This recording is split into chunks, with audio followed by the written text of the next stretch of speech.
기무사 개혁안을 보고받은 문 대통령이 기무사의 전면적인 재편을 지시했습니다. 기무사 사령관을 교체하는 전격적인 인사도 단행했는데요.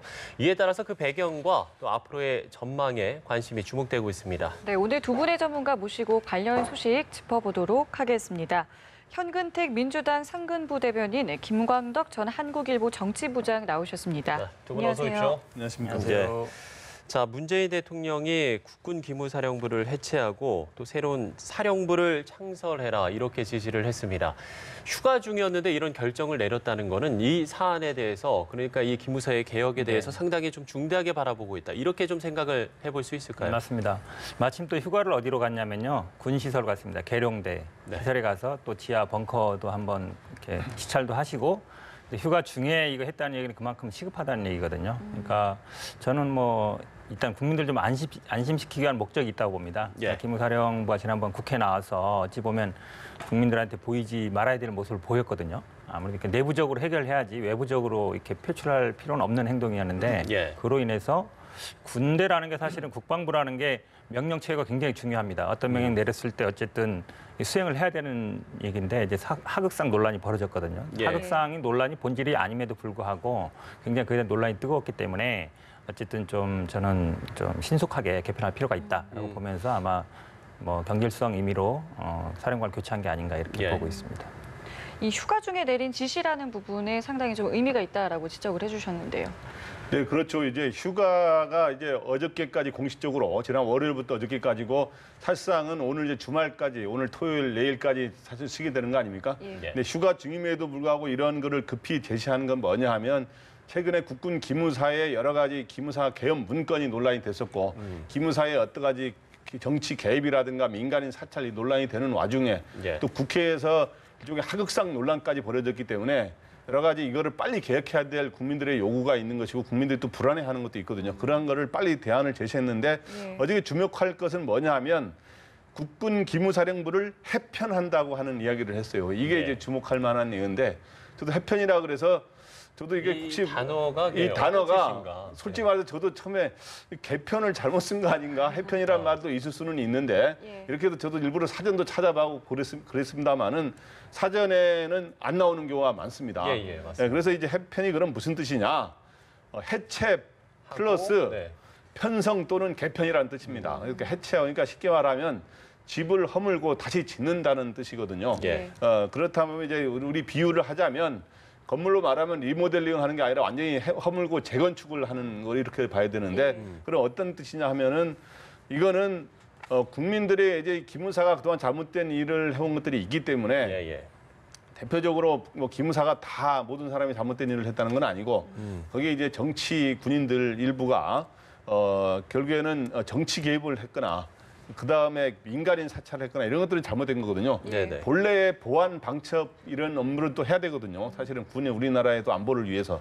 그렇기 때문에 이런 해체 요구를 담아서 일종의 해편이라고 하는 그런 것도 담은 것. 또 하나는 이 편성이라고 하면서 다시 이거를 사령부로 완전히 국방부로 다시 가져가서 그 본부로 둔다든가 하지 않는 거는 뭐냐 하면 기존의 그러한 방첩 보안 기능은 그대로 유지한다는 거거든요. 그러니까 쉽게 말해서 이 간첩을 방지하는 기능이라든가 이 장교들이 일종의 만에 하나의 대정부 전복 움직임을 보인다든가 이런 만에 하나 가능성도 있지 않습니까? 이런 것들을 방첩 보안 기능은 본래대로 다 하도록 하면서 그러한 또 그런 안보를 우려하는 국민들의 이런 뜻을 담아서 저는 이런 두 가지 뜻을 다 담아서 했기 때문에 저는 괜찮은 방향으로 봅니다. 그 아까 잠시 좀 언급을 해주셨지만 하극상 논란으로 기무사령관을 교체한 게 아니냐 이런 좀 이야기들이 나오고 있고 또 이 새로운 이 남영신 사령관이 또 좀 비육사 출신이기도 하고 좀 이런 부분들을 좀 주목해볼 필요도 있을 것 같거든요. 네, 이번에 지금 이석구 기무사령관도 사실은 새 정부 들어와서 임명한 사람이에요. 기무사 개혁을 하라고 보낸 사람입니다. 그러나 이번에 교체한 이유는 크게 두 가지인데 하나는 국회에서 국방장관과 하극상 논란이 일지 않았습니까? 국방장관하고 이 기무사령관도 서로 거짓말했다고 20분 이상 나는 위중함을 이 개헌 문건의 위중함을 보고했다 그랬는데 국방장관은 내가 5분 정도밖에 보고 못 받았다 뭐 이런 이야기가 오고 갔고 또 하나는 기무사령관으로서 이 사람은 기무사 출신이 아니거든요. 기무사의 원래 이 뿌리를 내린 이런 여러 가지 그동안의 소강원 참모장이라든가 기우진 처장, 그다음에 이 민병산 일백 기무부대장 이런 사람들하고도 또 약간 이견 차이를 보이지 않았으면 계엄 문건에 관해서도 그러니까 이런 데서 또 자기 내부도 통제를 못한다. 이런 두 가지 측면에서 교체된 거고 새로운 남영신 준장을 그러면서 한 거는 육사 출신이 아니라는 데 의미가 있어요. 이석구 사령관만 해도 육사 출신이었는데 이석구 육사 출신이 아니었고 또 하나는 3사단장을 거친 정통 이런 야전 사령관을 지내면서 이제 최근에 특전 사령관을 지냈다는 데 있고 그리고 보통 이제 이 사람은 학군 출신이라는 데 이런 데 의미가 있습니다. 이렇게 기무사령관도 비육사 출신이지만 문 대통령이 기무사 감찰실장에도 비군인 출신 임명을 예고하고 있지 않겠습니까? 이 부분은 좀 어떻게 봐야 될까요?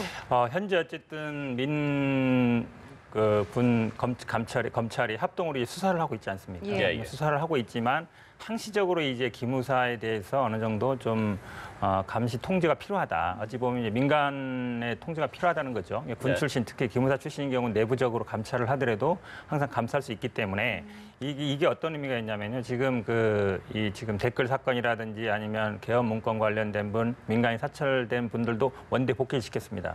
원대 복귀라는 게 뭐 아무것도 아닌 게 아니라요.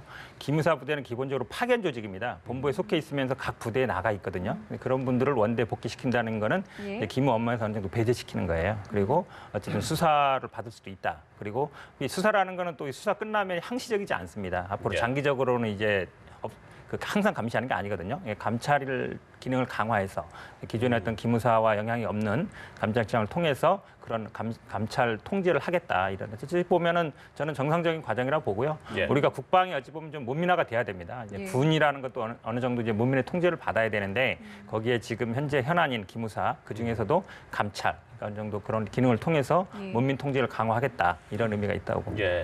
앞서서 사실 송영무 장관의 경질설이 계속해서 나왔었잖아요. 근데 이번에 보면은 이 송영무 장관은 그대로 있고 이제 기무사 사령관이 교체됐는데 지금 일단 청와대에서는 뭐 언급할 사안이 아니다라고 이야기를 했습니다만 그렇게 된다면 지금 뭐 잔류 쪽으로 좀 남게 될까요? 어떻게 좀 예상을 두 가지 의미가 있다 보는데도 아까 말씀드렸지만 만약에 이제 이게 하극상 논란이 있었거든요. 이럴 때 만약에 장관을 경질을 하고 만약에 기무사령관을 존치한다 그러면 이게 군대의 기본 어떤 조직이 깨지게 됩니다. 기본적으로 명령 지휘 등 깨지는 거거든요. 그런 의미에서는 아무래도 하극상이라는 게 어쨌든 상관을 존중하지 않았다는 것이잖아요. 그런 면에서 좀 의미가 있다고 보고요. 그다음에 이 송영무 장관을 처음 임명했을 때에도 국방 계획이 중요한 문제였는데 이분이 마찬가지로 육사 출신이 아니고 해군 출신이거든요. 이 해군 출신이라는 게 굉장히 의미가 있었습니다. 기본적으로 우리나라 지금까지 국방부라는 게 육방부라는 말도 있어요. 육군 중심의 국방부. 그 중에서도 이제 육사 출신들이 쭉 지배를 해왔다고 볼 수 있는데 청와대 안보실도 마찬가지고 국방부도 마찬가지고 합참도 마찬가지였는데요. 그런 면에서 보면은 좀 송영무 장관이 계속적으로 국방 개혁과 기무 개혁을 좀 이끌어 나가는 게 맞지 않냐 이런 좀 판단이 한 것 같습니다. 글쎄 좀 부장님 좀 어떻게 보세요? 송영무 장관이 어쨌든 하극상 논란도 있었고 뭐 보고를 좀 늦게 했다는 이런 문제점들 여러 가지가 좀 언급이 되면서 앞으로 그러면 과연 업무를 잘할 수 있을 것인가 좀 이런 이야기들이 계속 나왔었거든요. 그러니까 지금 현재 하극상 논란이 있는 상황에서 그 하극상을 일으킨 식으로 된 밑에 사람이 이석구 기무사령관은 이제 교체를 했는데 그럼 장관은 그것도 당사자니까 지난번에 이 보고 경위를 둘러싼 논란에 대해서는 경중을 따져서 합당한 조치를 하겠다 그랬거든요, 대통령이. 그러면 경중에서 이 이석구 사령관을 더 중하게 본 것 같아요. 먼저 교체한 거 보면은. 그러면 이제 국방장관은 그럼 교체하느냐 마느냐에 대해서 두 갈래 선택지가 있는데 지금 제가 알아보면 청와대에서는 이제 정확한 답변을 안 하고 있어요. 그런데 이제 언론들을 제가 보니까 그래도 송영무 국방장관도 이렇게 해서 국방 계획이 제대로 되겠느냐. 그래서 교체 쪽에 더 무게가 앞으로 실려 있는 쪽으로 쓴 언론들이 더 많더라고요. 그런데 제가 보기에는 이 개각 장관은 따로 바꾸게 되면 좀 그러니까 개각이 8일을 제가 보기에 8월 15일을 하고 이제 9월 초 사이에 있을 수 있다고 보거든요. 원래는 7월 달에 거론됐습니다만은 그럼 그때까지 좀 여러 가지 상황을 보면서 지금 현재 최종 나는 문 대통령도 결정 안 했다고 봅니다. 여러 가지 장단점을 보면서 또 하나는 후임자가 또 결정이 돼야 되거든요. 후임자는 예. 또 인사청문회도 해야 되고 송영무 장관 될 때 얼마나 인사청문회에서 논란이 많았습니까? 예. 그런 것까지 다 고려해야 되기 때문에 그런 종합적으로 이렇게 보는데 과거에 노무현 정부 때 이거를 뭐 개인의 신상과 관련된 거기 때문에 당시 국정원장과 어떤 밑에 사람이 서로 상당히 상당히 갈등이 있다는 설이 그때 파다했어요. 예. 파다했는데 그때 그 아랫 사람을 교체하는 거로 하고 당시 국정원장을 교체하지 않는 거로 매듭이 지어진 적이 있습니다. 그래서 그런 점도 한번 떠올릴 필요가 있는 것 같습니다. 예. 저는 조금 달리 보고 싶은데요. 예. 기본적으로 저는 좀 당분간은 아마 이 체제로 갈 것 같습니다. 왜 그러냐면 지금 송영무 장관을 임명한 이유가 결국 이제 국방 개혁을 하는데 국방 개혁이 어쨌든 육군 중심을 좀 개편하고 기무사 개혁도 하기 위한 것인데 지금 그게 실행에 된 게 없거든요. 그러니까 어느 정도 이제 실행이 지금 나오고 있습니다. 기무사 개혁도 나오고 이제 국방 개혁도 나오는데 이 정도는 어느 정도 완수하라고 하지 않겠느냐. 예. 처음에 애초에 그 임명한 목적이 있거든요. 이 부분에 대해서는 어느 정도 좀 끌고 갈 것으로 그래서 저는. 조금 더 힘을 실어줘야 된다. 네네. 저도 교체한다고 한 건 아니기 때문에 네네, 알것 같은데. 네. 알겠습니다. 네. 자, 이 맞습니다. 계엄 문건을 둘러싼 여야의 공방도 계속되고 있습니다. 그러니까 문건 내용에 좀 집중을 하느냐, 문건이 이제 유출된 과정에 좀 집중을 하느냐 이 부분인 것 같은데 여야는 지금 이 문제를 좀 어떻게 풀어가려고 하는 것 같은가요? 일단 자유한국당이 이제 고발을 했지 않습니까? 임태영 검찰에 소장뿐만 고발했죠. 아니라 뭐 청와대 대변인, 국방부 장관, 이제 이석구 기무사령관까지 고발을 했어요. 형법상 뭐 기밀 누설, 그다음 예, 군사기밀보호법 유출했다 예. 고발하는데요. 제가 오늘 논평을 냈습니다만 이게 사실은 기무사가 지난번에 정보위에 와가지고 국회 정보위에 와서 네. 기밀이 아니라고 했어요. 등재 안 됐다 그렇고 이재은 간사인가요? 그 자유한국당 그 정보위 간사도 기밀이 아니라서 이게 분류 안 했다고 하더라. 그러니까 중요한 문서가 아니다 이렇게 얘기했거든요. 근데 갑자기 태도를 바꿔서 이제 기밀이니까 이제 누출했으니까 처벌해야 된다 이렇게 고발을 하셨는데 저는 이렇게 묻고 싶어요. 이게 지금 군사 쿠데타냐 내란 음모냐 굉장히 어찌 보면 이제 군이 촛불 시위를 진압하고 어찌 보면 이제 국회도 거의 뭐 해산은 아니지만 국회의원들 체포하고 언론 우리 뭐 채널 23에도 군인들이 와서 통제하겠다 이런 거 아닙니까? 이런 예. 계획을 있는데 이걸 기밀이기 때문에 국민들한테 알리지 말아야 된다. 저는 그게 말이 안 된다고 봐요. 이거 굉장히 어찌 보면 위중한 사안이고 초법적인 사안이지 않습니까? 이런 거는 기밀이냐 여부냐가 중요한 게 아니라 국민들한테 바로 알리는 게 맞다고 보거든요. 그리고 설사 이 기밀이었다 하더라도 이렇게 어떤 국민이 알 권리 차원에서 알리는 거에 대해서는 처벌이 안 됩니다. 그래서 이런 고발한 목적은 저는 좀 시선 돌리기다. 본질을 흐리기라 보고요. 저희 당 입장에서는 당연히 이게 어디까지 실행 계획이 갔느냐. 지금 이제 어느 정도 실행 계획은 나왔지만 이게 예하 부대까지 갔는지 거기서 어느 정도 준비가 됐는지 더 중요한 건 이제 누가 지시했느냐. 예. 국방부 그 이후에 뭐 청와대에서 어떤 사람이 지시했고 누구까지 보고를 했느냐. 예하 부대 어디까지 준비가 갔느냐. 이 부분은 이제 수사를 하고 있거든요. 근데 이런 부분을 밝히는 것이 더 중요한 것이지 이게 문건이 알려진 뭐 유출을 한 사람들을 고발한다. 저는 굉장히 잘못된 판단이다 이렇게 보고 있습니다. 예, 뭐 말씀을 해주셨지만 지금 민주당에서는 어쨌든 이게 본질을 흘리는 물타기다라고 이야기를 하고 있는 거고요. 지금 한국당에서는 어쨌든 검찰 고발도 하고 국정조사까지 요구하고 있지 않습니까? 그래서 이렇게 봐야 될 겁니다. 그러니까 지금 현재 이 뜨거운 여름 전국에서 이게 원래 정치적인 의도로 나온 건 아니지만 지금 현재 이 계엄 문건 관련해서는 민주당이 굉장히 공세를 취하는 입장이고 그다음에 요즘에 드루킹 특권 관련해서는 오히려 야권이 그거를 활용해서 공세를 취하는 이런 전국으로 전개되고 있는데 네. 여기서는 이 계엄 문건 관련해서는 이제 이 내용, 계엄 문건의 내용이라든가 과연 실행 여부 이런 걸 갖고 이제 민주당이 공격을 취하니까 한국당이 일종의 방어 차원에서 이 일종의 이 고발을 군사기밀보호법 위반이라는 거로 국방장관과 이석구 이제 물러난 기무사령관이라든가 청와대 대변인 그다음에 임태훈 군인권센터 소장 이런 사람들을 이제 고발했는데 예. 방어 차원으로 한 거로 보이고 근데 과연 이게 국가기밀보호법에 과연 위반이냐에 대해서는 아까 좀 이제 참고를 하자면 과연 두 가지 쟁점이 있을 수가 있어요. 하나는 과연 이게 2급 비밀로 등재가 됐느냐라고 하는 건데 등재됐다는 시각 그동안 말이 좀 약간 엇갈리게 나왔어요. 그래서 예. 실제로 등재를 안 됐다고 하는 또 이 기무사의 내 사람들의 이야기도 있고 그래서 이게 좀 확인하는 게 필요하고 또 하나는 2급 비밀로 돼 있다 그러더라도 원래는 2급 기밀이 공개되면 안 되는데 그래도 국가기밀보호법은 지켜야 되는데 그럼에도 불구하고 이런 것들이 내부에 굉장히 잘못된 비리는 또 내부자가 그 밖으로 폭로라든가 고발할 수 있도록 하는 이러한 국민의 알 권리 차원에서 할 수 있도록 그러한 또 그런 관련 법규들이 또 있거든요. 그렇기 때문에 그러한 두 측면을 어떻게 봐서 이거를 판단하느냐 하는 거는 굉장히 법적으로 좀 미묘한 판단인 것 같습니다. 예. 자, 이번에는 바른미래당 소식을 좀 간단히 짚어볼 텐데요. 박선숙 의원의 입각설이 나왔습니다. 일단 당청은 바로 좀 부인을 한 모습인데요. 여기에 대해서 간보기 정치를 했다라는 좀 이야기가 나오고 있습니다. 좀 어떻게 보시는지요? 이게 기본적으로 시작이 이제 중앙일보가 이제 뭐 톱으로 제시를 하면서 나온 문제인데요. 예. 이게 사실은 저도 뭐 사실관계 파악을 좀 해봤는데, 그러니까 오히려 언론 측에서 먼저 이제 이름을 제시하고 그게 뭐 맞는지 틀린지 이렇게 물어봤다 그러는데, 이게 사실은 보면은 그 중앙일보 기사에도 보면 뭐 핵심 관계자, 당 핵심 관계자, 뭐 청와대 핵심 관계자 이렇게 나오고 실명은 안 나왔거든요. 그러니까 어찌 보면 이제 보도하신 분이 뭔가 좀 얘기를 해야 되는 게 맞다고 보는데 지금 보도하신 언론에서는 더 이상 뭐 그거에 대해서 구체적인 게 안 나오고 있어요. 그리고 청와대와 홍일표 원내대표께서는 아니다라고 얘기했고요. 그리고 거기서 있지도 않은 사실인데 이게 오히려 마치 사실인 것처럼 되면서 오히려 비난을 받는 굉장히 이상한 상황이 됐거든요. 기본적으로 협치는 아시겠지만 당 대 당으로 아니면 뭐 당청 간에 이렇게 얘기를 하면서 협치를 할 건지 말 건지를 정하고 그다음에 한다 그러면 당에서 이렇게 추천받는 식으로 가는 게 정상적인 과정이지 않겠습니까? 누구 한 명을 딱 찍어서 뭐 장관을 임명한다고 해서 협치가 안 되는 건 상식으로 누구나 다 알고 있는 거거든요. 국회에 있는 분뿐만 아니라 정치를 한다는 분들이라면 그렇게 하지 않아요. 당끼리 어떤 교류를 하기 마련인데 오히려 언론 보도를 통해서 이게 논의가 확산되면서 이게 오히려 협치를 좀 오히려 깨기 위한 시도가 아닌가. 오늘 저는 그렇게도 오히려 의심하고 있습니다. 네, 뭐 말씀을 해주셨지만, 그러니까 당 대 당, 그러니까 이게 개인에게 이런 이야기를 하는 것 때문에 이제 야당에서도 강하게 반발을 한 거 아닙니까? 물론 이제 청와대에서는 이제 이런 일은 없었다라고 부인을 했습니다만. 그래서 이제 일단 이게 한 언론에 먼저 보도된 사항이기 때문에 저도 이제 언론인 출신으로서 이게 과연 어느 정도의 근거한 보도냐에 대해서 그런 게 검증하는 게 하나 필요한 것 같아요. 그거는. 그런데 이제 철저하게 무슨 취재를 하고 당이라든가 청와대 여당이나 청와대 관계자한테 취재하고 하는 것도 있을 수 있지만 좀 또 취재가 덜 된 상태에서 나오는 경우도 있고요. 그런데 어떻든 저는 이렇게 생각합니다.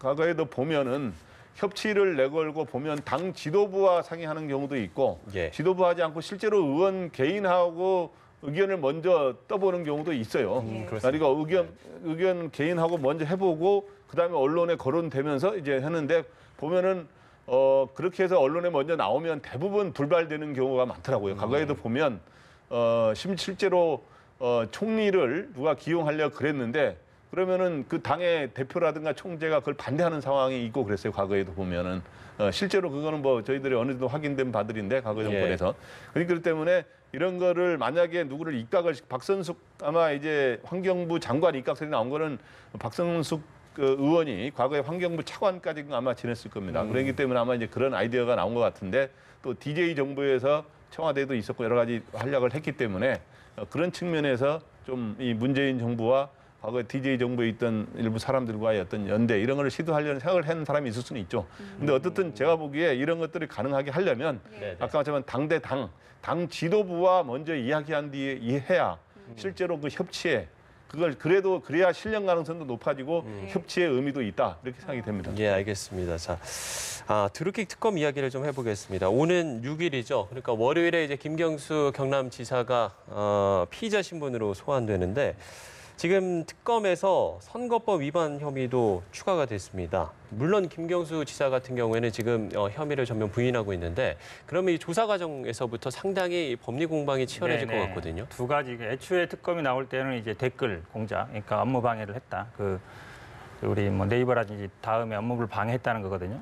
그 혐의가 이제 주된 거였는데 여론 조작을 했다는 거였는데 요번에 이제 압수수색을 하면서 이게 추가된 거예요. 어찌 보면 대선이 아닙니다. 대선은 이미 공소시효가 지났거든요. 지방선거. 요번 지방선거를 도와주면 뭐 영사를 시켜주겠다고 먼저 제안했다. 오히려 먼저 제안을 했다. 이게 이제 선거법, 공직선거법 아직 시효도 남았으니까요. 6월 달에 선거했으니까요. 그래서 이게 사실 어찌 보면 좀 상식적으로 저는 안 맞는 얘기라고 봅니다. 왜냐하면 이 당시에는 이미 그 드루킹하고 김경수 지사 측이 이렇게 사이가 좋지 않을 때였고요. 그 당시에 뭐 자리를 안 주면 어떻게 할 때였고, 그다음에 김경수 지사가 본격적으로 선거를 나오겠다고 한 거는 한 3, 4월 정도 후였어요. 이게 2, 3월 정도에 그러니까 출마하기도 전에 그리고 사이가 안 좋았을 때 이번 선거를 도와주면 내가 뭐 다시 영사를 준다. 이게 상식적이지 않거든요. 애초에 애초에 특검의 목적이 사실은 드루킹이 어쨌든 킹크랩이랑 이런 걸 통해서 예. 대선 기간에 여론 조작한 게 아니냐 이게 주된 거였거든요. 예. 그래서 오히려 좀 격가지라 보고요. 그러니까 저는 이제 댓글 조작에서의 공모 여부가 제일 핵심이라고 봅니다. 이 지방선거 공직선거법은 전후 사정상 제가 보기에는 크게 이게 문제의 쟁점이 되기는 쉽지 않다라고 보고요. 공모 여부가 문제인데 결국은 뭐 시연할 때 그 자리에 있었느냐, 아니면 그거에 대해서 어떤 대가를 지급했느냐, 아니면은 뭐 서로 어떤 의사소통, 뭐 고개를 끄덕했다든지 아니면 승낙했다든지 이런 과정들을 밝히는 것 이런 예. 부분이 제가 보기엔 주된 쟁점이 될 거라고 봅니다. 예. 어떤 부분이 좀 쟁점이 될 거라고 보시는지요? 네, 일단 그 전에 허익범 특검이 처음에는 이게 좀 뭐 이렇게 시간이 지금 얼마 안 남지 않았습니까? 한 예, 20 네. 며칠 남았는데 이렇게 가면 허익범 특검이 별로 성과를 못 내고 그냥 마무리되는 거 아니냐. 과거에 정권 초반에 특검들이 다 실패했는데 이번도 마찬가지로 가는 게 아니냐 그랬는데 굉장히 허익범 특검이 최근에 보면은 그 의욕을 보이고 있어요. 상당히 의욕을 보이고 있고 그래서 김경수 지사의 압수수색까지 하는 상황이 되니까 예. 이게 진짜 꼭 사법 처리를 하려는 의지가 굉장히 강하구나라고 하는 식으로 이제 비춰지고 있습니다. 그러다 보니까 김경수 지사도 원래 변호사들이 있었는데 예. 또 다른 김경수 변호사를 내세워서 그거를 이제 방어에 나섰습니다. 예. 그러니까 김경수 지사가 내세운 변호사 이름이 김경수잖아요. 고향 선배. 이제 그래서 그렇게 해서 그 김경수 변호사가 허익범 특검을 찾아가서 네. 인사를 하면서 어떻게 되고 있느냐 이렇게 인사도 하면서 이제 소위 이제 소환 날짜도 이제 했는데 그게 이제 다음 주 월요일 날 예. 이렇게 소환하기로 이제 결정이 됐죠. 그래서 근데 이제 거기에 대한 핵심 쟁점은 이거라고 봅니다. 아까도 이야기했지만 첫 번째는 댓글 조작 그 매크로 프로그램인 킹크랩을 시연을 김명수 당시 의원이죠. 의원한테 지금은 지사고 보연을 줬다라고 지금 드루킹 일당은 주장하고 있는데 예. 김경수 지사는 내가는 본 적이 없다라고 이렇게 하고 있어서 예. 이게 굉장히 중요한 쟁점이 될 것 같고 그러면 그걸 봤다는 거는 이 조작하는 거를 사실상 용인하고 지시했는지는 모르겠지만 최소한 용인하고 그거를 그렇게 했다는 뜻이 되는 거거든요. 그렇겠죠. 또 하나는 뭐 이 구체적으로 이야기하면 댓글 조작을 실제로 어떤 것들을 지시하고 그리고 그거에 관여하거나 또 보고 그거를 댓글 조작했다는 걸 보고 했다는 걸 알면서 보고받은 것들이 실제로 주고받은 문자라든가 여러 가지 이런 뭐 시그널이라든가 여러 가지 뭐 이런 걸 그런 게 있느냐 네. 이제 그런 거이고 또 하나는 세 번째는 그러한 대가성으로서 혹시 뭐 자금을 주고받은 것들이 있느냐 그 중에 하나가 경공모 회원들의 후원금을 2,700만 원을 다수의 사람들이 모아서 줬는데 그게 과연 합법적으로 준 거냐 과연 불법적으로 준 거냐 그건 2,700만 원 줬다는 거는 어느 정도 팩트로 지금 어느 정도 나온 거거든요. 근데 그거를 합법에 맞는 후원금도 있는 거고 그다음에 그렇지 않은 경우도 있으니까 그게 그리고 또 하나는 아까 말했지만은 돈이 아닌 자리로서 오사카 총영사라든가 최근에 드루킹 쪽에서 주장한 아리랑 TV 뭐 비상임 이사를 제의했다 뭐 이런 이야기 드는데 이런 네. 자리를 주고받은 걸 실제로 성사되지는 않았습니다만은 이런 것들이 있느냐 이런 것들이 이제 주요 쟁점은 될 거로 보입니다. 예. 자, 이제 마지막으로 좀 짧게 좀 질문을 드릴 텐데요. 문재인 대통령의 여름 휴가가 이제 마무리가 됐습니다. 앞으로 어떤 전국 구상들을 좀 꺼내 놓게 될지 궁금한데요. 어떻게 좀 전망하시는지요? 기본적으로 민생 문제가 가장 중요하다고 봅니다. 어쨌든 뭐 최저임금 문제도 있고요. 시급비 해결될 문제로 일자리 문제도 있는데 오늘이 마침 그 4.27 남북 정상회담 100일 되는 날입니다. 100일 되는 날에서 아마 휴가 가서도 읽은 책 중에 뭐 북한 방문기도 있었던 것 같은데요. 어쨌든 문재인 대통령 임기 내에 한반도 평화 체제를 구축하는 거에 아마 굉장히 큰 목표를 갖고 있는 것 같습니다. 그래서 중국이 뭐 들어오냐 마냐 그랬지만 중국을 참여하는 방향으로 종전 선언을 좀 이끌어 갖고 왔고요. 지금 북미 간에도 이제 2차 정상회담이 뭐 될 것 같은 분위기로 가고 있거든요. 비핵화 협상이 조금 진전이 덜 되고 있는데 이런데 좀 주도권을 잡고 좀 이렇게 어떻게 하면 이끌어 나갈 건가 이런 걸 좀 고민할 것 같습니다. 그리고 이제 기무 개혁이라든지 국방 개혁 이런 문제들도 아마 좀 저는 중점적으로 해낼 걸로 보고 있습니다. 네.